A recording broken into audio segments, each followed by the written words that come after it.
నిన్నటి రోజున స్థానిక టీడీపీ నాయకులు బీటెక్ రవి ఆయనతో పాటు మరికొంతమంది ప్రెస్ మీట్ పెట్టి ఆ ప్రెస్ మీట్లో ఈ సంవత్సరంలో ఏదో సాధించామని చెప్పి చాలా సంతృప్తి చెందినామని చెప్పినారు. అంతవరకే చెప్పింటే మేము కూడా బహుశా రిప్లై ఇచ్చిండే వాళ్ళం కాదేమో. కానీ దాంతోపాటు ఇటీవల మున్సిపల్ చైర్పర్సన్తో పాటు కొంతమంది కౌన్సిలర్స్, పులివెందుల మున్సిపాలిటీలో ఉన్న అందరు కౌన్సిలర్లు కూడా స్థానికంగా ఉన్న సమస్యల మీద ఆర్డీఓ దృష్టికి తీసుకెళ్లారు, ప్రభుత్వం దృష్టికి తీసుకెళ్లారు. వాటిని సాల్వ్ చేయమని చెప్పి గట్టిగా అడిగే కార్యక్రమం చేసినారు. దాన్ని ఆయన ఎంత వెటకారంగా మాట్లాడినాడంటే, చైర్పర్సన్ కానీ ఆయనతో పాటు వెళ్ళిన కౌన్సిలర్లు కానీ వాళ్ళు వెధవలు అనుకోవాలన్నా అమాయకులు అనుకోవాలన్నా అని చెప్పి వాళ్ళ గురించి వెటకారంగా బీటెక్ రవి గారు మాట్లాడడం జరిగింది. ఇంకా బహుశా ఆయనకి ఎవరో సలహాదారుడు కూడా ఉన్నారంట, మెడికల్ కాలేజీ పక్కన ఉంటాడంట సలహాదారుడు అని కూడా చెప్పినాడు. ఆయన దగ్గర సలహాలు కూడా తీసుకుందని కూడా చెప్పినాడు. మరి బహుశా ఆయన సలహా ఇయలేదేమో, మెడికల్ కాలేజ్ పక్కనే కదా ఉండేది, ఆయన సలహా ఇయలేదా? ప్రైవేటీకరణ మెడికల్ కాలేజీలు చేస్తే పేదలు నష్టపోతారు అని ఎప్పుడు మీకు సలహా ఇయలేదా ఆయన? అండ్ ఆ ఆస్పెక్ట్ పక్కన పెడితే, మున్సిపాలిటీలో కౌన్సిలర్స్ కావచ్చు, చైర్పర్సన్ గారు కావచ్చు, లేకుంటే మా ఇన్ఛార్జ్ మనోహర్ రెడ్డి గారు కావచ్చు, వీళ్ళందరూ కూడా పోయిన ఇష్యూస్ ఏంటి? ఒకటి, ఊర్లో రేషన్ డిస్ట్రిబ్యూషన్ సరిగ్గా జరగడం లేదు. ఈ రేషన్ డిస్ట్రిబ్యూషన్ అనేది కనీసం 30 to 40% కూడా ప్రజలకు అందడం లేదు. 60-70% మొత్తం అక్రమ రవాణా జరిగి నీకు మిస్యూజ్ అయ్యి దాన్ని మళ్ళీ పాలిషింగ్ చేసి ఎక్స్పోర్ట్ చేసే కార్యక్రమం చేస్తున్నారు. అత్యంత దారుణంగా రేషన్ డిస్ట్రిబ్యూషన్ జరుగుతూ ఉంది. దీన్ని చక్కదిద్దండి, పేదలందరికీ కూడా రేషన్ వచ్చే విధంగా, రేషన్ బియ్యం వచ్చే విధంగా చర్యలు తీసుకోండి అని చెప్పి ఒకసారి ప్రభుత్వం దృష్టికి తీసుకెళ్లారు మా చైర్పర్సన్, కౌన్సిలర్స్ అందరు కలిపి. రెండోసారి స్థానికంగా మనం దాదాపు 1000 ఇళ్ళు, దాదాపు 10,000 ఇళ్ళు దగ్గర మన జేఎన్టీ బ్యాక్ సైడ్ మన లేఅవుట్లో మనం తీసుకొచ్చాం. అక్కడ కావచ్చు, బాపనపల్లి దగ్గర కావచ్చు. సో ఈ 10,000 ఇళ్ళు, దాదాపు 8 నుంచి 9,000 ఇళ్ళు, ఈ ఇళ్లకు సంబంధించి ఈ 18 మాసాల్లో ఎటువంటి పురోగతి లేదు. కనీసం 1 లక్ష రూపాయల పని కూడా జరగలేదు. ఆ ఇల్లు కంప్లీట్ చేసి పేదలకు అప్పగించండి. ఆ ఇల్లు గతంలో ఒక దశకు తెచ్చిన రాక్రీట్ సంస్థ ఏదైతే, రాప్తాడు ప్రకాష్ రెడ్డి వాళ్ళ సంస్థ ఏదైతే ఉందో, ఆ సంస్థ పులివెందులతో పాటు అనేక చోట్ల వాళ్ళు ఈ వర్కులు చేసినారు. వాళ్ళకు పెండింగ్ బిల్స్ ఉన్నాయి. ఆ పెండింగ్ బిల్స్ రావాలన్న కారణంతో వాళ్ళు హైకోర్టుకు పోయి స్టే తీసుకొచ్చినారు. కానీ ఇక్కడ చిన్న విషయం ఏంటంటే, నేను హౌసింగ్ అధికారుల దృష్టికి, ఎండీ దృష్టికి కూడా గతంలో తీసుకెళ్ళినా, ఇప్పుడు కాదు, సంవత్సరం క్రితమే తీసుకెళ్ళినా. పులివెందుల హౌసింగ్ కాలనీ వరకు పేమెంట్ ఇవ్వాల్సిన దానికంటే ఇంకా ఒక 10 రూపాయలు ఎక్స్ట్రా పేమెంటే జరిగింది. హౌసింగ్ కార్పొరేషన్ ఎండి ఈ ప్రభుత్వంకు కొంచెమైనా పులివెందుల మీద చిత్తశుద్ధి ఉంటే, పులివెందుల హౌసింగ్ కాలనీకి మేము ఇంకా పేమెంట్ ఎక్సెసే చేసినాము, ఇక్కడ ఎటువంటి పెండింగ్ పేమెంట్ లేదు, కాబట్టి కోర్టు ఏదైతే స్టే ఇచ్చిందో ఆ స్టే నుంచి పులివెందుల హౌసింగ్ కాలనీని మాత్రం వెకేట్ చేయండి అని చెప్పి ఒక చిన్న అఫిడవిట్ వేస్తే గన హౌసింగ్ కార్పొరేషన్ వాళ్ళు పులివెందుల హౌసింగ్ కాలనీని అందులో నుంచి వెకేట్ చేస్తారు, ఆ కోర్ట్ స్టే నుంచి. ఆబ్వియస్గా ఇక్కడ పనులు ముందుకు కదిలే అవకాశం ఉంటుంది, కంప్లీట్ అయ్యి పేదలు అందులో చేరే అవకాశం కూడా ఉంటుంది. ఆ విషయమై మా వాళ్ళు ప్రభుత్వం దృష్టికి తీసుకెళ్తే అది పట్టించుకోవడంలా. ఇప్పుడు కూడా చెప్తా ఉన్నాం, చాలా సింపుల్ ఇష్యూ అది. మీరు ఒక అఫిడవిట్ కోర్టుకు వేయండి, పులివెందులలో పేమెంట్ పూర్తిగా వచ్చింది కాబట్టి పులివెందులను వెకేట్ చేయండి, కోర్టు స్టే నుంచి వెకేట్ చేయండి అని చెప్పి హైకోర్టు దృష్టికి తీసుకొని పోతే తప్పకుండా కోర్టు వెకేట్ చేస్తుంది, పులివెందుల హౌసింగ్ కాలనీని ఎగ్జామ్ చేస్తుంది. ఆబ్వియస్గా ఇక్కడ పనులు ముందుకు తీసుకెళ్ళచ్చు. ఆ విషయంలో మీకు ఎటువంటి చిత్తశుద్ధి లేదు. 18 మాసాలు అవుతుంది, కేవలం మమ్మల్ని విమర్శించడం తప్ప మీరు సాధించింది శూన్యం, ఏమీ లేదు. మూడవది అతి ముఖ్యమైనది, మా వాళ్ళు మా చైర్మన్ గారి ఆధ్వర్యంలో నియోజకవర్గం మొత్తానికి సంబంధించిన వాటర్ గ్రిడ్ పనుల గురించి ఆర్డీఓ గారిని కలిసినారు. జగన్మోహన్ రెడ్డి గారు ముఖ్యమంత్రిగా ఉన్నప్పుడు ఈ నియోజకవర్గంలో ప్రతి ఇంటికి తాగునీరు ఇవ్వాలన్న ఉద్దేశంతో 480 కోట్ల రూపాయలతో వాటర్ గ్రిడ్ స్కీమ్ని మంజూరు చేసినారు. మంజూరు చేసి ఆయన ముఖ్యమంత్రిగా ఉన్న నాటికి 60 నుంచి 65% పనులు కూడా పూర్తి చేసినారు. ఆ పెండింగ్ పనులు పూర్తి చేయమని చెప్పి ఆర్డీఓ గారిని కలిస్తే ప్రభుత్వం దృష్టికి మా మున్సిపాలిటీ, మా చైర్మన్, మా కౌన్సిలర్లు తీసుకెళ్తే దాన్ని వక్రీకరించి పులివెందుల్లో 40 ఏళ్ళుగా వైఎస్ వాళ్ళే ఉండారు, సర్పంచ్గా,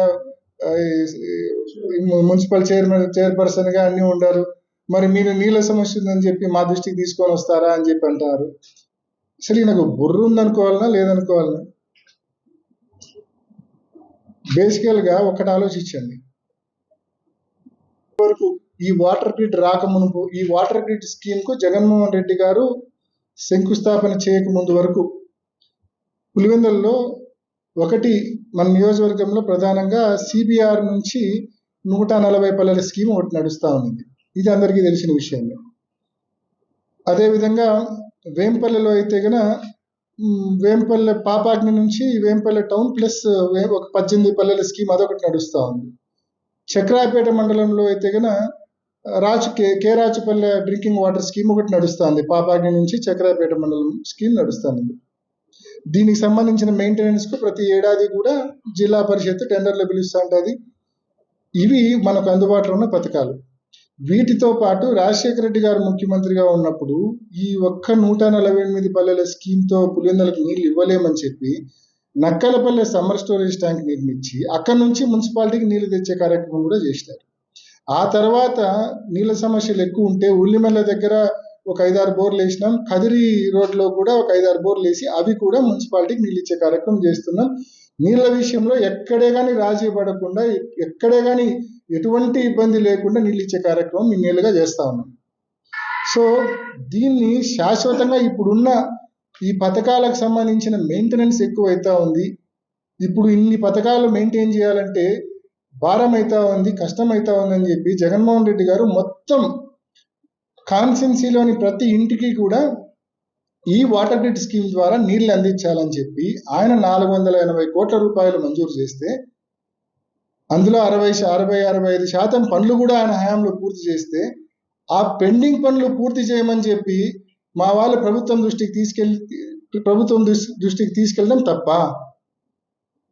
కేవలం పెండింగ్ పనులు పూర్తి చేయమనే కదా అడిగింది. దానికి మీరు 40 ఏళ్ళ చరిత్ర మాట్లాడతారా? మీకు తెలియదా ఇన్ని తాగునీటి పథకాలు ఈ నియోజకవర్గంలో ఉన్నాయని మీ సలహాదారుడు మీకు చెప్పలేదా?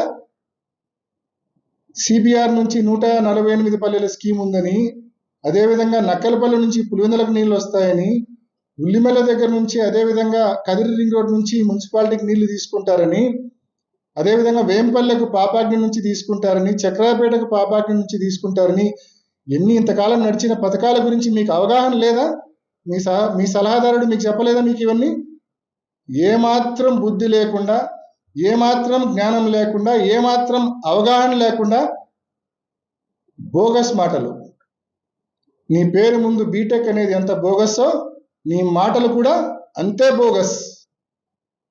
ఈ బోగస్ మాటలు పక్కన పెట్టమని చెప్పి ఈ బీటెక్ రవి గారికి నేను హితూ పలుకుతా ఉన్నా. ఇంకొకసారి, ఇప్పుడు అధికారంలో ఉండేవాడు పని చేయాలా, మాటలు చెప్పకూడదు. నేను లాస్ట్ 5 ఏళ్ళు చేసిన పని అదే. అధికారంలో ఉన్నోళ్ళు పని చేయాలి, మాటలు చెప్పకూడదు. ప్రతిపక్షంలో ఉన్నోళ్ళు సమస్యలు లేవనెత్తాలి. మేము సమస్యలు లేవనెత్తుతాం. మీరు అధికారంలో ఉండారు, చేతనైతే పరిష్కరించండి. ఇంకోటి, మీకు ఏ రకంగా మీ పాలన సంతృప్తికరం అనిపించిందో నాకైతే అర్థం కాలే. మీ పాలన మీకు ఏ రకంగా సంతృప్తికరం అనిపించిందో నిజంగా నాకే కాదు, పులివెందుల ప్రజలకు ఎవరికీ అర్థం కాలే. ఇన్ని పెండింగ్ పనుల్లో ఒక్క విషయంలో అయినా కనీసం మీరు పురోగతి సాధించారా ఈ సంవత్సర కాలంలో, ఈ 18 మాసాల కాలంలో? ఏడాది మొదలు పెట్టడమే మీ ఘనకార్యాల గురించి చెప్పాలంటే 2025 ఏడాది మొదలు పెట్టడమే సంక్రాంతికి 10 కోట్ల రూపాయలు ముగ్గురాయిలు వేసినారు, దొంగతనం చేసినారు. రాత్రికి రాత్రి 100 టిప్పర్లు పెట్టి 10 కోట్ల రూపాయలు ముగ్గురాయిని సింగిల్ నైట్ లో దొంగతనం చేసిన మహానాయకుడు బీటెక్ రవి గారు. ఇది మీరు ఏడాది మొదలు పెట్టడమే ఒక భారీ దోపిడీతో మొదలు పెట్టినారు. ఆ తర్వాత మీరేమన్నా ఖాళీగా ఉన్నారా? ఏడాది పొడవునా ఒక్క రోజు కూడా గ్యాప్ ఇవ్వకుండా, ఒక గంట కూడా గ్యాప్ ఇవ్వకుండా పాపాగ్నిలో ఇసుకే తోడడం. కుమారకాలువ సర్పంచ్ మన వచ్చి ఫోటోలు చూపించి చెప్తా ఉన్నాడు, కలెక్టర్ దగ్గర కూడా పోయి కంప్లైంట్ ఇచ్చినాం. ఇది రెండోసారి. కుమారకాలువ ఆ ఊర్లో ఉన్న రైతులు, ఆ ఊర్లో ఉన్న సర్పంచ్ అందరూ వచ్చి కంప్లైంట్ ఇస్తా ఉన్నారు. మా ఊరి పక్కన ఒకప్పుడు కుమారకాలువకు మా ఊరి పక్కన పాపాగ్ని నది పారేది, ఇప్పుడు పాపాగ్ని నది పారడం లేదు, పాపాగ్ని గొయ్యి అయింది మా ఊరు అని చెప్తా ఉన్నారు. పాపాగ్ని నది ప్లేస్లో పాపాగ్ని గొయ్యి అయిందంట. ఆ గొయ్యి కూడా వాళ్ళ పొలాల గట్టు వరకు వచ్చింది. ఈసారి ఆ నీళ్లు కనుక ఫ్లో అయితే, పైనుంచి వర్షాలు పడి వాటర్ ఫ్లో అయితే వీళ్ళ పొలాలన్నీ కోసుకుపోయే ప్రమాదం ఉంది. కుమారకాలువకు సంబంధించిన పొలాలన్నీ కోసుకుపోయే ప్రమాదం ఉంది. యథేచ్ఛగా రోజుకు 100 నుంచి 150 ట్రిప్పులు ఇసుక చక్రాయపేట నుంచి అట్లే మీరు పక్క రాష్ట్రాలు తరలిస్తారు. భవిష్యత్తు ఈ దోపిడీ కార్యక్రమం ఇష్టం వచ్చినట్టు జూదం, ఊరంతా ఇష్టం వచ్చినట్టు ముగ్గురాయి దోపిడీ, ఇష్టం వచ్చినట్టు మట్క, ఇష్టం వచ్చినట్టు దొంగతనాలు, నో లా అండ్ ఆర్డర్. వీటికి తోడు మా కార్యకర్తల మీద ఇబ్బడి ముబ్బడిగా దొంగ కేసులు, తప్పుడు కేసులు. ఏమి జరగకపోయినా 307 సెక్షన్ పెట్టి అటెంప్ట్ మర్డర్ అని చెప్పి జైలులో వేస్తా ఉన్నారు. ఏమీ జరగకపోయినా ఫాల్స్ కేసులు పెట్టి జైల్లో వేసినారు. బహుశా ఇవన్నీ కార్యక్రమాలు, ఈ ఇసుక దోపిడీ, ముగ్గురాయి దోపిడీ, ఈ జూదము, ఇవన్నీ విచ్చలవిడి దొంగతనాలు, ఇవన్నీ బహుశా వీటన్నింటి వలన మీకు బహుశా సంతృప్తికరం అనిపించిందేమో అని మేమందరం కూడా అనుకుంటా ఉన్నాం. లేకుంటే ఏం చూసి సంతృప్తి పడాలా? మీ పాలనలో పూర్తిగా ఇచ్చిన హామీలు ఎగరగొట్టేసినారు. ఏ ఒక్క పథకం ఇవ్వడంలా. 18 ఏళ్ళ నుంచి 50 ఏళ్ళ వరకు డబ్బు ఇస్తామన్నారు. సంవత్సరానికి 18,000, 2 సంవత్సరాలు కావస్తుంది. ₹1 ఇలా ఏ ఒక్క మహిళకు మీరు. నిరుద్యోగులకు నెలకు ₹3,000 నిరుద్యోగ వృత్తి ఇస్తామన్నారు. ₹1 ఒక్క నిరుద్యోగికి ఇవ్వలే ఇప్పటిదాకా. ఏ ఒక్క రైతు మీ పట్ల సంతోషంగా లేడు. రైతు భరోసా డబ్బులు ఒకప్పుడు జగన్మోహన్ రెడ్డి గారి పరిపాలనలో ప్రాంప్ట్ గా డబ్బులు వచ్చేటి. మీ పరిపాలనలో కేంద్రం ఇచ్చే డబ్బు కాకుండా మీరు ఏడాదికి 20,000 ఇస్తామన్నారు. ఏడిచ్చినారు? సో రైతులు కావచ్చు, మహిళలు కావచ్చు, నిరుద్యోగులు కావచ్చు, ఏ ఒక్కరు ఈ ప్రభుత్వంలో సంతోషంగా లేరు. పెన్షన్లు మాట్లాడదామా? 66 లక్షల పెన్షన్లు జగన్మోహన్ రెడ్డి గారి హయాంలో 66 లక్షల పెన్షన్లు వచ్చేటి పేదలకు, వికలాంగులకు, వృద్ధులకు, వికలాంగులకు. మరి మీ హయాంలో ఇంకా పెరగాలి కదా. 5,5.5 లక్షల పెన్షన్లు కోత కోసినారు. కేవలం 18 మాసాలు 5.5 లక్షల పెన్షన్లు వచ్చేటి కోత కోసినారు. ఇది బహుశా సంతృప్తినిచ్చిందేమో వీళ్ళకు, టీడీపీ నాయకులకు. నీళ్ల గురించి మీరు ఎంత తక్కువ మాట్లాడితే అంత మంచిది. చరిత్ర తెలుసుకోండి. ఒకవేళ అవగాహన లేకపోతే మీ సలహాదారుని అడిగి తెలుసుకోండి మీరు చరిత్ర. ఈ ప్రాంతానికి కృష్ణా జలాలు వస్తున్నాయంటే ఎవరు చలువ? దివంగత ముఖ్యమంత్రి డాక్టర్ వైఎస్ రాజశేఖర రెడ్డి గారు చేసిన కృషి వలన ఈ ప్రాంతానికి కృష్ణా జలాలు వస్తున్నాయి. ఆ రోజు రాజశేఖర రెడ్డి గారు ముఖ్యమంత్రిగా ఉన్నప్పుడు ఎన్ని ఇబ్బందులు ఎదురైనా, ఎంతమంది వ్యతిరేకించినా పోతిరెడ్డిపాడు హెడ్ రెగ్యులేటర్ను 11,000 నుంచి 44,000 క్యూసెక్లకు రాజశేఖర రెడ్డి గారు పెంచడం జరిగింది. ఆ తర్వాత జగన్మోహన్ రెడ్డి గారు దాన్ని 80,000 క్యూసెక్లకు పెంచడం జరిగింది. ఈరోజు ఆ రాజశేఖర రెడ్డి గారు తీసుకున్న నిర్ణయం వల్లనే, ఆయన చేయించిన పనుల వల్లనే గండికోటకు పెద్ద ఎత్తున నీళ్ళు వస్తూ ఉన్నాయి. గండికోట నుంచి CBRకి ఎత్తిపోతల పథకం ఎవరు చేయించింది? రాజశేఖర రెడ్డి గారు. గండికోట నుంచి పైడిపాలెంకు ఎత్తిపోతల పథకం ఎవరు చేయించింది? రాజశేఖర రెడ్డి గారు. కృష్ణా జలాలు ఈ ప్రాంతానికి వచ్చినాయంటే కారణం రాజశేఖర రెడ్డి గారు. గండికోటలో 5-6 టీఎంసీలు కూడా పెట్టలేని పరిస్థితుల్లో 1000 కోట్ల రూపాయల R&R ప్యాకేజ్ ఇచ్చి 26 టీఎంసీలు పెట్టే దిశగా మరి 1000 కోట్ల ప్యాకేజీ చెల్లించింది ఎవరు? జగన్మోహన్ రెడ్డి గారు ముఖ్యమంత్రిగా ఉన్నప్పుడు ముంపు గ్రామాలకు 1000 కోట్ల రూపాయలు చెల్లించి ఇవాళ గండికోటలో 26 టీఎంసీలు నిల్వ చేస్తా ఉన్నామంటే అది జగన్మోహన్ రెడ్డి గారు ఇచ్చిన 1000 కోట్ల రూపాయల R&R ప్యాకేజీ వల్ల.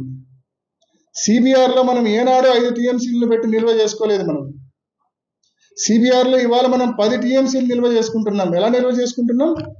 4 గ్రామాలకు 270 కోట్ల రూపాయలు జగన్మోహన్ రెడ్డి గారు ముఖ్యమంత్రిగా ఉన్నప్పుడు R&R ప్యాకేజ్ చెల్లించి సిబిఆర్లో ఇవాళ మనం 10 టీఎంసీలు నిల్వ చేసుకోగలుగుతా ఉన్నాం.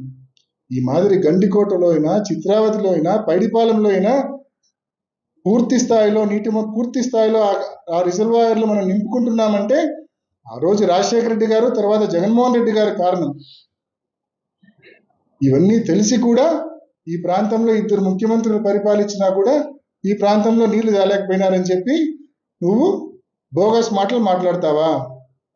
నోరు ఉంది కదా అని చెప్పి ఏది మాట్లాడినా చెల్లుతుంది అనుకోవద్దు. అధికారం ఉంది కదా అని చెప్పి ఏం మాట్లాడినా చెల్లుతుందని పొరపాటు కూడా అనుకోవద్దు.